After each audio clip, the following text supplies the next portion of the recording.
In the winter of the year 923, a magnitude 7.5 earthquake struck the heart of what is now Seattle, Washington. The ground beneath Puget Sound did not just shake, it moved permanently. The waterfront near present-day Alki Point lifted somewhere between 10 and 20 feet. Across the water, Restoration Point on Bainbridge Island dropped 15 feet in the opposite direction. Shorelines slid into the water. Forests on the edge of Lake Washington collapsed into the lake, where their drowned trunks still stand upright beneath 200 feet of water today. A tsunami swept through Puget Sound. For more than 3 decades, scientists have studied that earthquake as the defining event of what is called the Seattle Fault Zone, and they treated it as a once-in-several-thousand-years occurrence. New research published this year says that assumption was only half right. A study released in January 2026 in the journal GSA Bulletin examined smaller faults running through the same network that produced the 923 earthquake in structures so close to the main fault that they were assumed to share its long, multi-thousand-year recurrence interval. They do not. These secondary faults appear to rupture roughly every 350 years. One of them has already been linked to a magnitude 6.7 earthquake, and neither of them currently appears in the seismic hazard models that determine how Seattle's buildings, bridges, and emergency systems are designed. This is the story of a fault system that more than 4 million people live directly on top of, and what scientists just discovered they had been missing. To understand what this new research changes, you first have to understand what the Seattle Fault Zone actually is. It is not a single crack in the earth. It is a 70-kilometer system of east-west reverse and thrust faults running directly beneath Interstate 90, downtown Seattle, Alki Point, and Bainbridge Island, formed roughly 40 million years ago during a period of tectonic reorganization in the Pacific Northwest. Unlike a strike-slip fault, where 2 blocks of crust slide past each other horizontally, a thrust fault compresses. 1 block of crust is pushed up and over the other. That is what happened in 923. The south side of the fault rose, the north side dropped, and 1,100 years later, scientists are still finding the evidence in the landscape. The fault was first suspected in 1965, based on gravitational anomalies detected in regional surveys. It took until 1992, and a coordinated set of 5 scientific papers published in the journal Science for researchers to confirm what had happened and when. Sediment cores from Lake Washington, tsunami deposits found at a sewage treatment construction site in West Point, tree ring dating of the drowned forest, radiocarbon dating of the uplifted marine terrace at Restoration Point. Each line of evidence pointed to the same narrow window, the winter of 923 to 924 AD. What those 1992 papers established was treated for over 30 years as the central fact about Seattle's urban earthquake risk, a single catastrophic event, once every several thousand years on one main fault.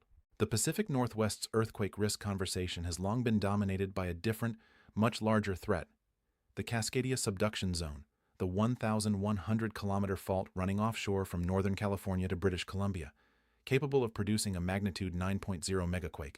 Cascadia gets the attention, the FEMA disaster planning exercises, the documentaries, the public awareness campaigns. The Seattle fault, sitting directly beneath the city itself, has remained comparatively underexamined, even though geologists have always known it posed its own distinct and arguably more immediate danger. The reason comes down to depth and proximity. Cascadia is offshore and deep. When it ruptures, the energy travels through dozens of miles of rock and water before reaching Seattle, arriving as long, rolling shaking. The Seattle fault is shallow and runs directly under downtown. A rupture there would generate peak ground accelerations of 0.8 to 1.5 times the force of gravity directly above the fault trace, shaking violent enough to destroy unreinforced masonry buildings, liquefy the soft fill beneath Harbor Island and the Duwamish River Valley, and potentially trigger landslides across Seattle's steep hillsides. Stephen Angster, the research geologist at the U.S. Geological Survey who led the new study, put it directly. In a Cascadia event, Seattle will shake hard and long, but a major rupture on the Seattle fault itself would likely be more destructive to the city. Here is what the new research actually found and why it matters. Angster and his colleagues focused specifically on 2 newly identified secondary faults within the Seattle Fault Zone, smaller, mostly blind structures, meaning they do not break the surface in any way visible to the naked eye, unlike famous exposed faults such as California's San Andreas. Using a combination of magnetic surveys, LiDAR mapping, hand-dug excavation trenches across the fault traces, and geochronology to date the layers of disturbed soil, the team reconstructed the rupture history of these smaller structures going back to the end of the last ice age.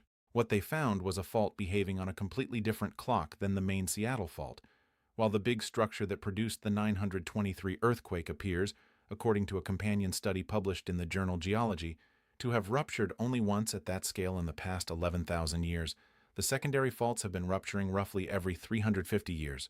Their most recent rupture was dated to approximately 1833 DOS, within recorded historical memory, just decades before Seattle was incorporated as a city. These are not theoretical structures. Previous research had already linked one of these secondary faults to a magnitude 6.7 earthquake E, large enough, on its own, to cause significant damage to a modern urban center, even without approaching the scale of the 923 event. The reason these faults were missing from official hazard planning is not a story of negligence. It is a structural limitation in how the National Seismic Hazard Model is built.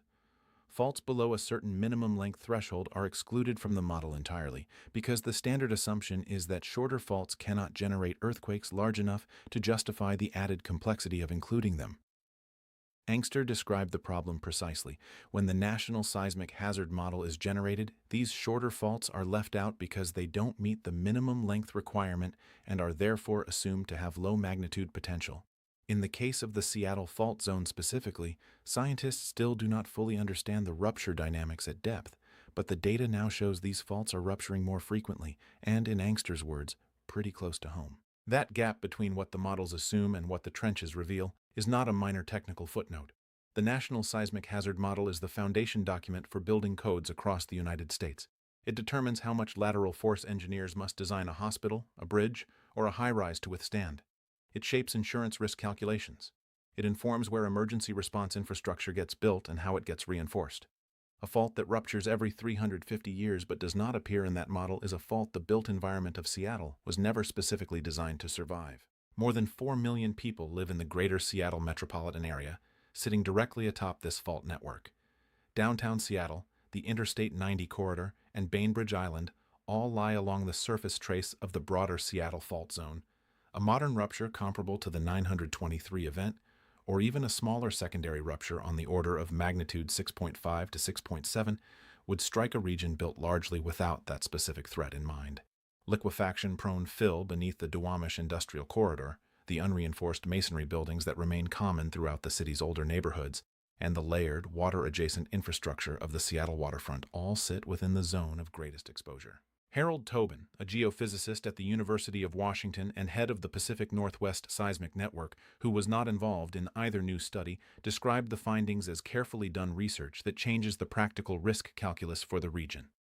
The worst-case scenario, frequent 923 scale catastrophic events, appears less likely than some scientists once feared.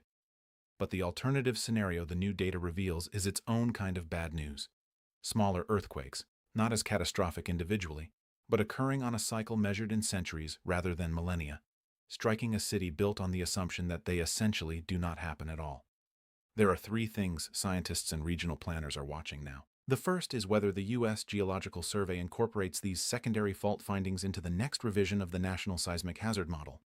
As of this research's publication, it remains undetermined whether these shorter, more frequent faults will be added to the framework that governs building codes across the region. That decision will directly affect how new construction in Seattle is engineered going forward. The second is continued excavation and dating work on the broader Seattle Fault Zone network. Angster and his colleagues have stated they intend to keep refining their understanding of these secondary structures, including how their behavior relates to the larger, less frequent ruptures on the main fault, and whether stress transferred from one segment to another could link the two systems together over time. The third is the 1833 rupture date itself, recent enough that the secondary fault network is, in some sense, still within its own normal cycle, but old enough that nearly 2 centuries of accumulated stress sit beneath a city that has grown into a major metropolitan center entirely within that interval. Seattle has spent decades preparing for the earthquake everyone has heard of, arriving from somewhere offshore on a timeline measured in centuries. What the new research describes is a different kind of threat, closer, faster, and for most of the city's history, essentially invisible to the systems built to protect it. Subscribe to stay ahead of what's coming.